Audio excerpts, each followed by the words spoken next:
ও কৃষ্ণায় বাসুদেবায় দেবকীনন্দনায় চ প্রণত ক্লেশনাশায় গোবিন্দায় নমো নমঃ।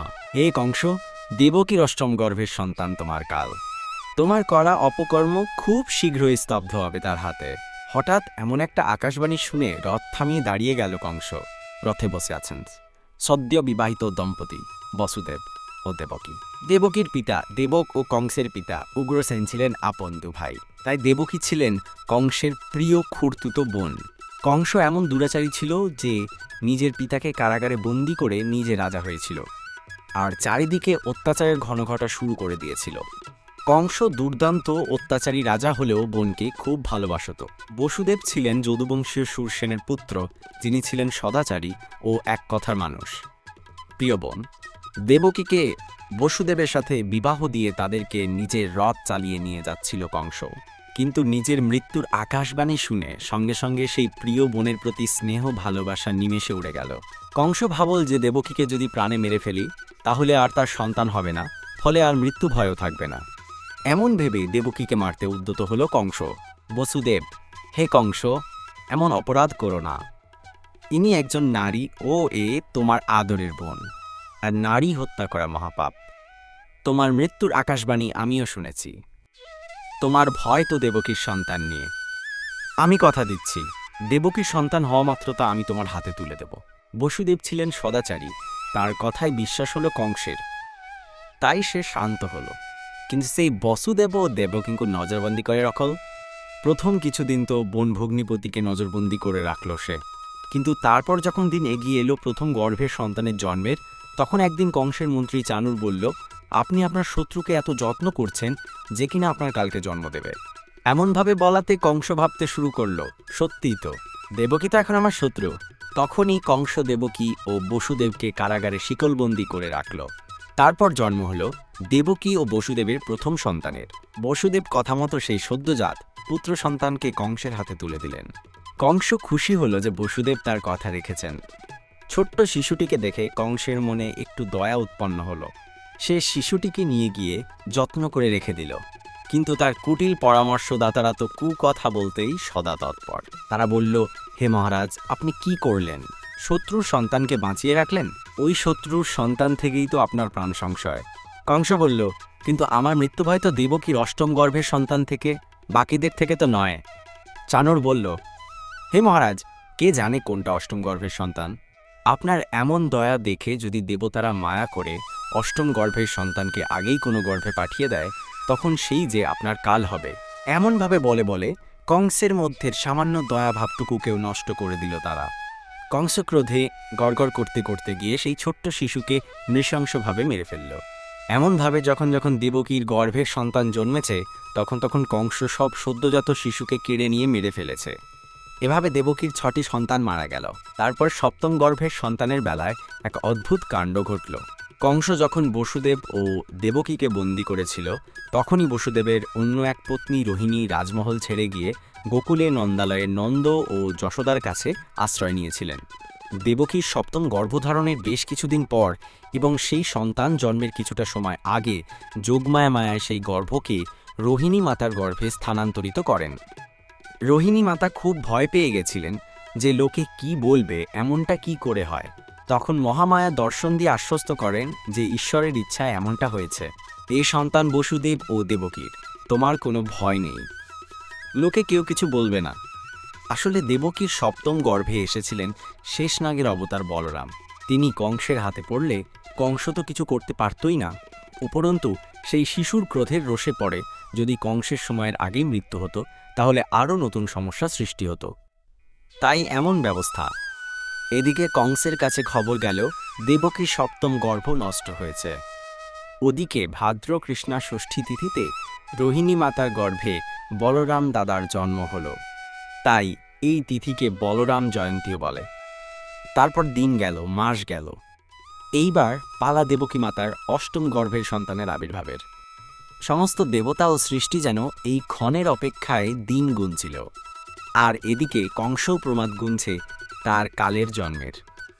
সেই বিশেষ ক্ষণ উপস্থিত ভাদ্র মাসের কৃষ্ণপক্ষের অষ্টমী তিথি মধ্যরাত্রির সময়। প্রকৃতি যেন মায়াপতির মনুষ্যরূপী অবতারকে স্বাগত জানাতে তৎপর। চারিদিকে ঝোড়ো হাওয়া, মুষলধারে বৃষ্টি। কংসের কারাগার যেন ক্ষণিকের জন্য সুসজ্জিত হয়ে উঠল। কংসের প্রহরীরা, সেনারা, এমনকি কংস পর্যন্ত মায়া ঘুমে আচ্ছন্ন হয়ে গেল। মধ্যরাত্রির সময় বলে দেবকী ও বসুদেবও ঘুমিয়েছিলেন। এক দিব্য জ্যোতির প্রকাশে চারিদিক ভরে উঠল। আবির্ভাব হল শ্রী ভগবানের। দেবকী ও বসুদেব সূক্ষ্ম শরীরে দর্শন করলেন অতি দুর্লভ শ্রীনারায়ণের চতুর্ভুজ রূপের। শ্রীভগবান তাদের মনে করালেন তাদের আগের জন্মের পরিচয়, এবং তারা কঠোর তপস্যা করেছিলেন ও শ্রীভগবানের মতো পুত্র সন্তান চেয়েছিলেন। আর শ্রীনারায়ণ তাদের মোক্ষপ্রাপ্তির উপায়ও বলে দিলেন। শ্রীনারায়ণের মতো পুত্র, তার মতো আর কে আছে জগতে? স্বয়ং শ্রীনারায়ণ নিজে ছাড়া। তাই তিনি স্বয়ং নিজে এসেছেন তাদের পুত্র হয়ে। তখন দেবকী বললেন, হে প্রভু, আপনার এই চতুর্ভুজ রূপ দর্শনে আমাদের জীবন সার্থক, কিন্তু মোক্ষপ্রাপ্তির ইচ্ছা থাকলে তপস্যা করে প্রথমেই চেয়ে নিতাম। আমি আপনার মতো পুত্রের মাতা হয়ে মাতৃত্বের সুখ আস্বাদন করতে চাই, কিন্তু চতুর্ভুজ রূপে তা হবে কি করে? এক ছোট্ট মানব শিশুকে আদর যত্ন করতে চাই যে। এমন বিভিন্ন কথার পর শ্রীনারায়ণ ছোট্ট শিশুরূপে দেবকী মায়ের পাশে খিলখিলিয়ে হাসতে লাগলেন। তারপর দেবকী ও বসুদেবের নিদ্রা ভাঙল। তারা দেখলেন একটা ফুটফুটে জ্যোতির্ময় ছোট্ট শিশু পাশে শুয়ে ছোট ছোট হাত পা নেড়ে খিলখিলিয়ে হাসছেন। দেবকী মাতা সঙ্গে সঙ্গে সেই শিশুকে কোলে নিয়ে খুব আদর করতে লাগলেন। হঠাৎ দৈববাণী হল, হে বসুদেব, তোমার এই পুত্রকে নিয়ে গোকুলে যাও। সেখানে নন্দালয়ে যশোদার পাশে একটি কন্যা সন্তান আছে। সেই স্থানে তোমার পুত্রকে রেখে ওই কন্যাকে নিয়ে এসো। বসুদেব ও দেবকী যেন একটা ঘোরের মধ্যে আছেন। বসুদেব ছোট্ট নারায়ণকে কোলে নিতেই তার সমস্ত বন্ধন খুলে গেল। কারাগারের দরজা খুলে গেল। প্রহরীরা, সেনারা সব ঘুমন্ত। বসুদেব এগিয়ে গেলেন। বাইরে অঝোরে বৃষ্টি। যমুনার তীরে এসে বসুদেব ভাবছেন যে নদী পার করে তবে গোকুলে যেতে হবে। এই রাতের সময়ে যমুনা পার হবেন কি করে? বৃষ্টিতে তো যমুনা উত্তাল। তাই বসুদেব যখন মাঝ নদীতে এলেন, হঠাৎ নদীর জলের ঝাপটা আসতে লাগলো। বসুদেব টলমল টলমল করছেন। শ্রীনারায়ণ দেখছেন এতে তো পিতারা বড় কষ্ট হচ্ছি। সকলের অগোচরে যমুনাকে তিনি বললেন, ও যমুনা, এমনটা করো না, পিতা বড় কষ্ট পাচ্ছেন। আমি তো এখন ছোট, একটু বড় হয়ে তোমার তীরেই খেলতে আসবো যে। যমুনা বললেন, হে প্রভু, বহু প্রতীক্ষার পর আপনার চরণ স্পর্শের এমন সুযোগ, তাই একটু যদি চরণ স্পর্শ হতো। শ্রীভগবান সঙ্গে সঙ্গে তার ছোট্ট ছোট্ট চরণ সেই ঝুড়ির বাইরে ঝুলিয়ে দিলেন। সঙ্গে সঙ্গে যমুনা চরণ স্পর্শ করে প্রণাম করে শান্ত হয়ে গেলেন। বসুদেব পৌঁছলেন নন্দালয়ে। সেখানেও সবাই নিদ্রাচ্ছন্ন।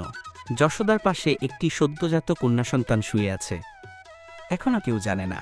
বসুদেব কন্যা সন্তানকে কোলে নিয়ে ছোট্ট শ্রীনারায়ণকে যশোদার পাশে রেখে ফিরে এলেন কংসের কারাগারে। এমন সময় একটি ঝুড়ি ভেসে এলো, যাতে ছোট্ট পুত্রকে রেখে তা মাথায় নিলেন বসুদেব। যমুনার নদীতে নেমে পড়লেন।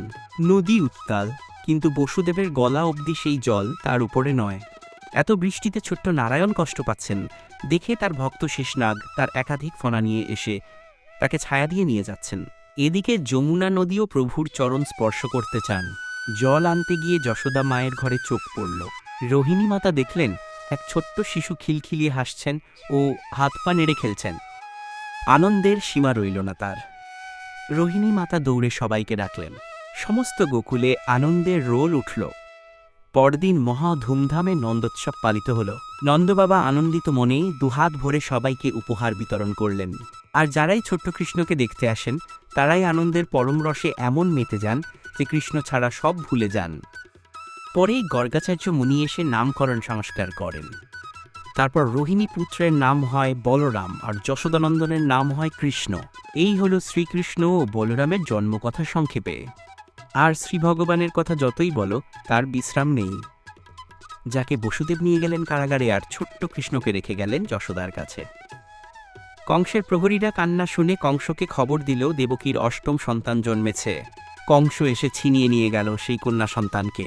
বসুদেব ও দেবকী ভেবেছিলেন কন্যা সন্তানকে কিছু করবে না কংস, কিন্তু কংস তো কংস। সেই শিশুকে মারতে উদ্যত হলো কংস, কিন্তু এ কি হলো? সেই শিশুকন্যা হঠাৎ শূন্যে উঠে গেল আর এক জ্যোতির্ময়ী রূপ ধারণ করল।